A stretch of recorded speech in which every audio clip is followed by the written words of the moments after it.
кыйман жок. Ак бол, адил бол. Ата бабаң басып келген ак жолдон тайма. Касиеттүү көл жергеси элдик талапкер Садыр Жапаровду кызуу тосуп алды. Ысык көлдүн борборундагы стадионго Каракол шаарынын Түп, Ак Суу жана Жетөгүз райондорунун жашоочулары агылып келишти. Мына эч ким чакырган жок. Бүгүнкү Каракол боору стадионго чогулган элди. Бири-биринен угуп, эл ушундай суусаган экен, эл мурунку президенттерин тажаган экен. Мына чоң үмүт менен келди эл деген. Кудайым буйруса Садыр Жапаровду колдойбуз. Түнү менен келдик Ак Суу районунан, Бозчук деген айылынан. Ошо көйгөйүбүз бар эле, ошондой миллиондоп жегендерди ачыкка чыгарып атпайбы? Анан биздикинде бир селпону бир киши жеп кетти.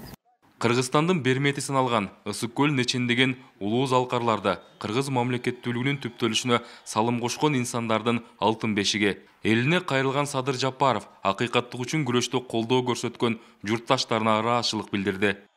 Жашоомдо кандай гана кыйынчылыктарга туш болбойн, ар качан мага дем күч берген өзүңүздөр болдуңуздар. Оор сааттарда сиздер менин кайгымды, азабымды тең бөлүштүңүздөр. Мен киндик кан тамган жерим кичи мекениме, жалпы кыргыз элиме башым ийип таазим этемин.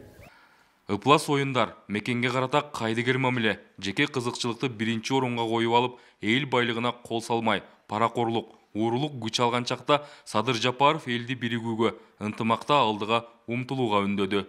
Шайлоо өнөктүгү жүрүп аткан мезгил, мындайда ичи тар, жамандык издегендер да болбой койбойт экен.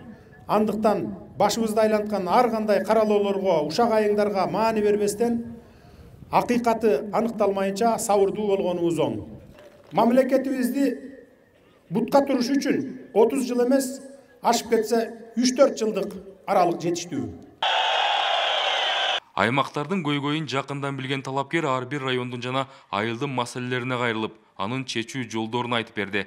Бирок ага карабай жолугушууга келгендерден жеке кайрылуулар да арбын болду.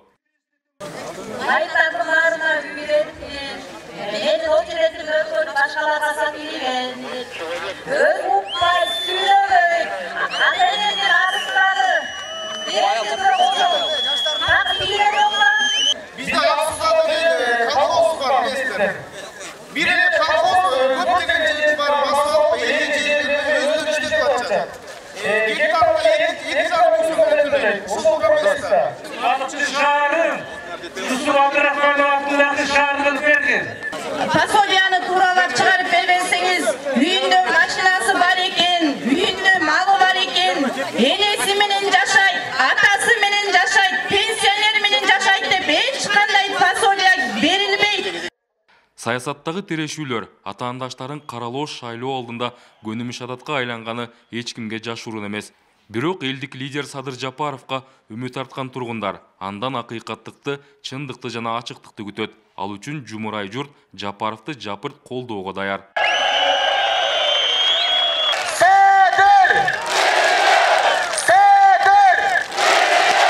10 январдагы президенттик шайлоо Кыргызстандын тарыхында жаңы барактарды ача турган күн. Массалык добуштарды сатып алуу, мажбурлап шайлоого катыштыруу, элдин эркине каршы чыгуу көрүнүштөрүнөн арылып, таза шайлоо өткөрүү элдин колунда.